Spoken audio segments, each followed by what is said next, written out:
오늘 아침에는 사명을 향하여 나아가는 길이라고 하는 제목으로 함께 은혜를 나누고자 합니다. 오늘 본문에는 예수님께서 제자들을 데리시고 갈릴리 지방에서의 사역을 마치시고 유대인들의 3대 절기 중에 하나인 유월절 행사에 참여하시기 위해서 예루살렘에 올라가시려고 하실 때에 일어났던 일에 대한 기록입니다. 이들이 본문에 머물렀던 장소는 여리고성이었던 것으로 짐작해 볼 수가 있는데, 이곳에서 예수님께서는 지금 제자들이 걸어가고 있는 사역의 길이 어떤 방향인지에 대해서 말씀해 주셨습니다. 예루살렘으로 향해서 간다고 하는 겉으로 나타나는 사역이 있습니다. 또 아주 가까운 내에 달성해야 될 사역의 목표가 있습니다. 그러나 예수님께서 제자들에게 가르쳐주고 싶었던 것은 그러한 근접 목표가 아니라 궁극적인 목표입니다. 왜 예수님을 따르고 있는가? 왜 예수님과 동행하는가? 예수님과 함께 사역하면서 마지막에 도달해야 될 그 사역의 궁극적인 목표가 무엇이고 방향이 무엇인지에 대해서 예수님은 제자들에게 알려주고 싶으셨던 것입니다. 우리가 여행을 할 때에도 분명히 행선지가 정해져 있지 무작정 가지는 않습니다. 우리가 어디 갈 때 다른 안내자와 동행할 때에도 지금 우리가 어디로 가고 있습니까? 우리가 가는 곳이 어디입니까? 거기 가서 우리는 무엇을 하게 됩니까? 이런 것을 물어봅니다. 그리고 그 일정표를 미리 전달받고 알고 가기를 원합니다. 하물며 주님과 동행하는 사역의 길에 있어서 자신이 가야 할 방향이 무엇인지를 깨닫는 것은 참으로 중요하며 어찌 보면 너무나도 당연하고 자연스러운 일이라고 하겠습니다. 목표지가 있어야 되고 또 그곳에 가기 위해서 중간중간에 거쳐가는 장소가 있게 마련입니다. 오늘 본문의 이 여리고성처럼 잠깐 머물렀다가 다시 떠나야 되는 머무르는 장소도 정해야 하는 것입니다.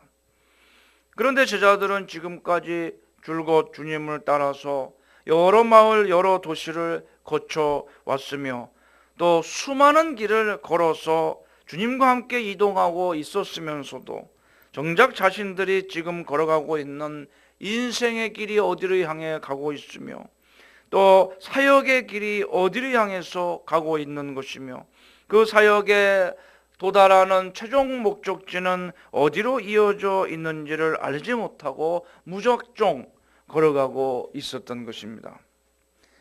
이에 예수님께서는 장차 예루살렘에 올라가실 것이며 그곳에서 예수님은 이방인들에게 넘겨지고 십자가에 못 박히게 되실 것을 말씀하셨습니다.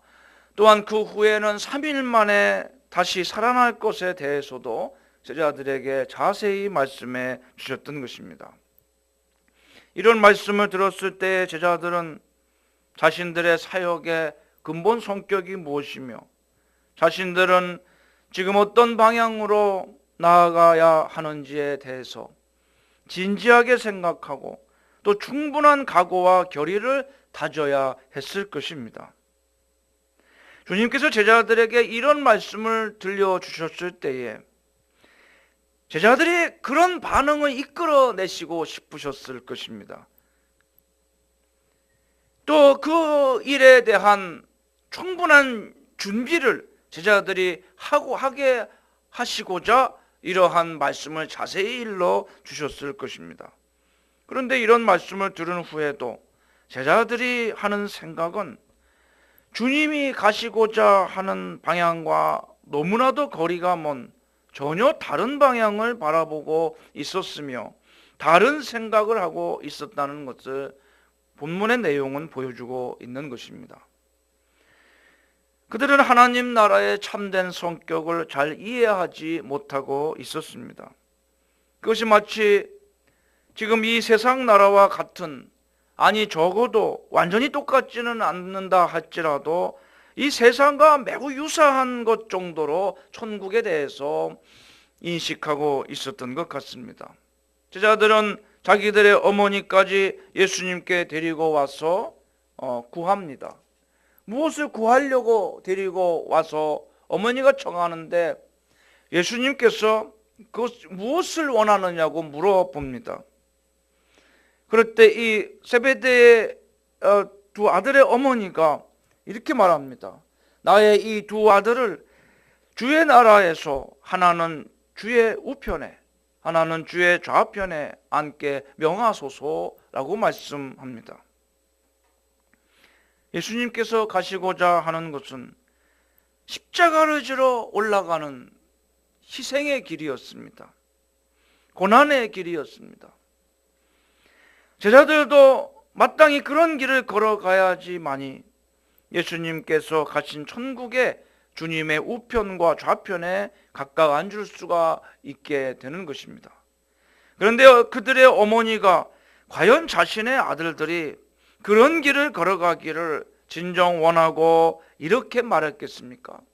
자기 아들이 예수님처럼 십자가에 못 박히고 그러한 고통을 받으며 결국은 그렇게 죽으며 그런 운명에 처하기를 어머니가 와서 예수님께 간청을 했겠느냐는 것입니다.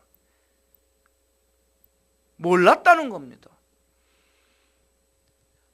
제자들이 어머니를 예수님께 데리고 와서 청할 때에도 자기들이 원하는 것이 무엇인지를 몰랐다는 겁니다. 예수님이 이 세상의 나라를 만드시고 임금이 되시면 하나는 좌편 우편에 영의정 좌의정쯤 이렇게 하는 것이 자기들의 사역의 목표라고 그렇게 생각했던 것입니다.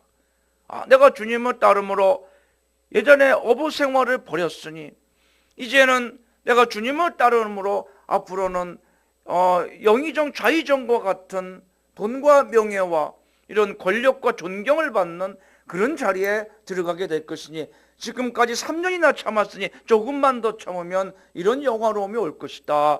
그러나 다른 제자들이 많으니까 12명이나 되는 제자들 가운데 내가 더 많은 것을, 더 높은 자리를 얻으려면 지금 주님께로부터 미리 확답을 받아내야 된다라고 생각을 해서 어머니를 데리고 왔던 것이고요. 그들의 어머니도 똑같은 생각을 하고 있었다는 것입니다. 자기 아들들이 주님을 따라서 지금 고난받고 죽는 길로 가는 것을 어머니는 몰랐던 것입니다. 또 제자들도 자기들의 예수님과 더불어서 고난받고 옥에 갇히고 매를 맞고 죽어야 되는 것을 모르고 가고 있었다고 하는 것입니다. 예수님께서 그들에게 이렇게 말씀하십니다. 너희는 너희가 구하는 것을 알지 못하는도다. 내가 마시려는 잔을 너희가 마실 수 있느냐? 라고 묻습니다.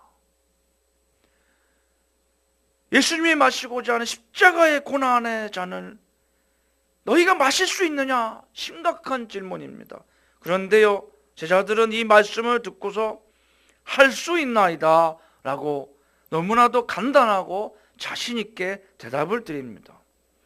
예수님께서 심판주로 이 세상에 다시 임하시기 전에 받으셔야 되는 십자가의 고난의 잔을 함께 마실 자신이 있느냐는 질문에 대해서 이들은 서슴없이 할 수 있나이다 라고 대답을 하였던 것입니다. 그러나 사실 이 일은 너무나도 힘이 들어서 인간의 의지와 능력으로 해낼 수 있는 일이 아니고 오직 하나님의 은혜와 뜻으로 이루어지는 일입니다. 그래서 주님께서는 이렇게 말씀하셨습니다. 너희가 과연 내 잔을 마시려니와 내 좌우편에 앉는 것은 내가 주는 것이 아니라 내 아버지께서 누구를 위하여 예비하셨든지 그들이 얻을 것이니라.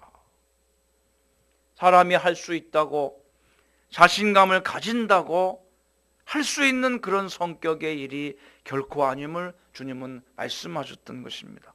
그 누가 자신의 믿음에 대해서 나는 완전하며 흔들리지 않을 것이라고 자신할 수가 있겠습니까? 그것은 본문의 제자들처럼 허풍일 뿐이며 헛된 맹세에 불과할 뿐입니다. 주님께서도 십자가를 지시는 것이 하나님 아버지의 뜻임을 잘 아셨습니다. 그러나 그 일을 스스로 해낼 수 있다고 주님은 결코 자신하지 않으셨습니다. 오히려 할 수만 있으면 그 잔을 내게서 지나가게 해달라고 하나님께 기도를 드렸습니다. 겟세마네의 피땀 어린 기도의 결과로서 하나님의 은혜와 도우심이 예수님께 임하여서 예수님은 그 일을 끝까지 감당해 내셨던 것입니다. 세베대의 아들들은 이 순간 할 수 있나이다 라고 대답을 드렸던 때에는 주님을 따를 때에 어느 정도의 인간으로서의 당하는 수치와 경멸과 모욕과 고난은 견뎌낼 각오가 되어 있다고 하는 충성심을 말씀드렸을 뿐인 것입니다. 그러나 믿음의 길, 사명의 길은 인간적인 의리와 충성심 이상의 것을 필요로 합니다. 그것은 우선적으로 하나님의 은혜입니다. 두 번째로는 하나님의 풍성한 은혜에 응답하며 반응하는 우리의 강한 믿음인 것입니다.